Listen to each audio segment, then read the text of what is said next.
नमस्कार। के तपाईलाई कहिलेकाहीँ लाग्न सक्छ यो संसारमा सबैभन्दा धेरै हेपिने मानिस आफ्नै हो जस्तो? यदि लाग्छ भने यो तपाईको कमजोरी होइन, यो त तपाईको सोझो, असल र सजिलै विश्वास गर्ने बानी हो। यदि तपाईँ सधैँ अरूको काममा आउनुहुन्छ तर तपाईँलाई आवश्यकता पर्दा कोही देखिँदैन भने कृपया ध्यान दिनुहोस्, यो भिडियो तपाईँको लागि हो। आज हामी तपाईँलाई यहाँ खराब बन्न सिकाउने छैनौँ। आज हामी तपाईँको सोझोपनलाई शक्तिमा बदल्नेछौँ। अब समय आएको छ कसैसँग सम्मान माग्ने होइन, अरूलाई सम्मान गर्न बाध्य बनाउने हो। कृपया यो भिडियो अन्त्यसम्म हेर्नुहोस्, किनकि यहाँको अन्तिम नियमले तपाईँको सोच्ने तरिका नै बदल्न सक्छ। समाजमा धेरै मानिसहरू असल हुन्छन्, उनीहरूको मन सफा हुन्छ, भावना एकदमै साँचो हुन्छ, नियत गलत हुँदैन। तर यिनै असल मानिस जीवनको दौडमा बारम्बार पछाडि पर्छन्। यसको कारण असल भएर पछाडि परेको होइन, सावधान नभई असल हुनु हो। आजको संसार न त पूर्ण रूपमा नराम्रो छ न त पूर्ण रूपमा राम्रो। यो संसार बुझ्न सक्नेका लागि अवसर, नबुझ्नेलाई प्रयोग गर्ने खेल हो। धेरै पटक हामी भन्छौँ म त कसैको नराम्रो सोच्दिनँ, तर यो संसार तपाईँको सोचले होइन, तपाईँको व्यवहारले प्रतिक्रिया दिन्छ।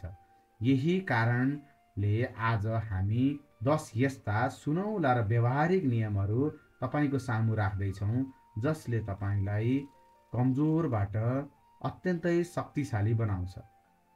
10 सुनौला नियमहरूको बारेमा यहाँ हामी विस्तार गर्दैछौँ। नियम नम्बर 1, आफ्नो कमजोरी होइन, आफ्नो नियन्त्रण देखाउनुहोस्। प्रिय दर्शकवृन्द, सबै कुरा सबैलाई बताउँदै हिँड्नु इमान्दारी होइन।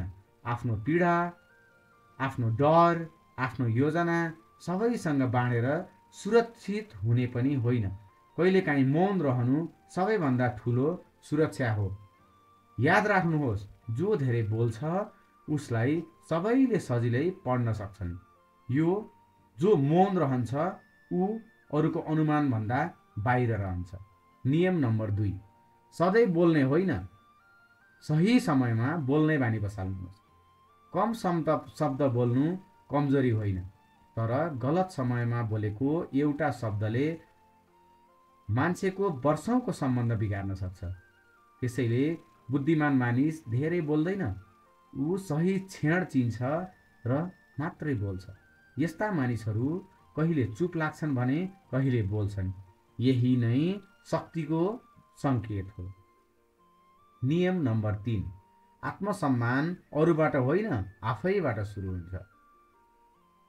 आदरणीय दर्शकवृन्द, जबसम्म तपाईँ आफैलाई हल्का ठान्नुहुन्छ, संसारले तपाईँलाई गम्भीर मान्दैन। आत्मसम्मान चिच्याएर देखाउने कुरा होइन, यो तपाईँको बस्ने तरिका, तपाईँको बोल्ने तरिका, तपाईँले सहने तरिकामा देखिन्छ। अरूलाई सम्मान दिनुहोस्, तपाईँको पछि संसार आफै लाग्छ। नियम नम्बर 4, रिस होइन रणनीति प्रयोग गर्नुहोस्। रिसले क्षणिक सन्तुष्टि दिन्छ तर दीर्घकालीन हानि गर्छ।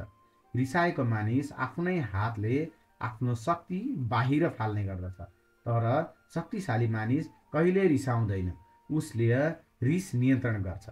शान्त रहनु हार होइन, यो त भयङ्कर जितको तयारी हो।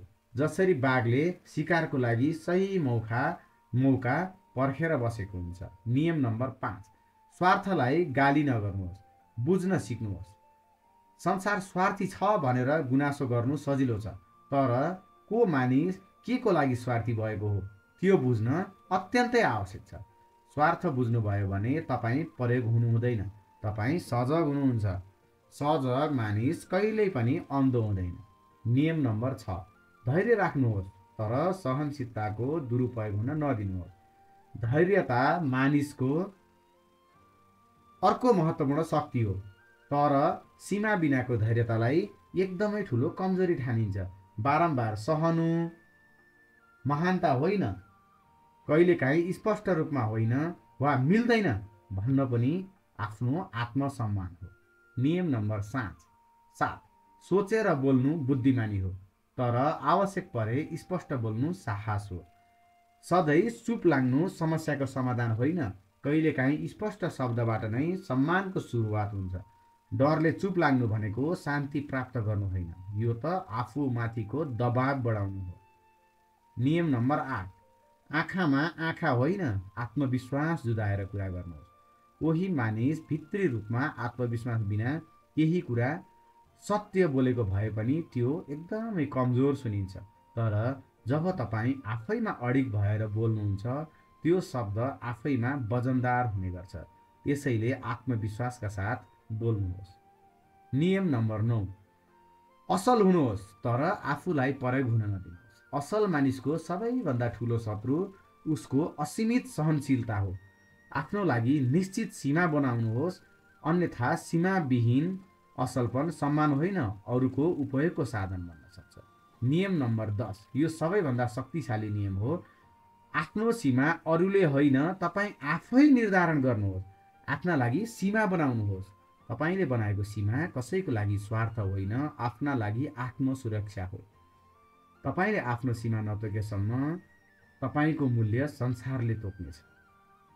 आदरणीय दर्शकवृन्द, संसारलाई असल मानिस चाहिन्छ, तर आजको समयलाई सजग, सबल र असल मानिस चाहिन्छ। तपाईँ आफैमा कमजोर हुनुहुन्न, तपाईँ केवल चेतनशील बन्न मात्रै बाँकी हुनुहुन्छ। आज एउटा नियम छान्नुहोस्, आजै अभ्यास सुरु गर्नुहोस्। परिवर्तन आजैबाट सुरु गर्नुहोस् र परिवर्तन आजै हुनुहोस्।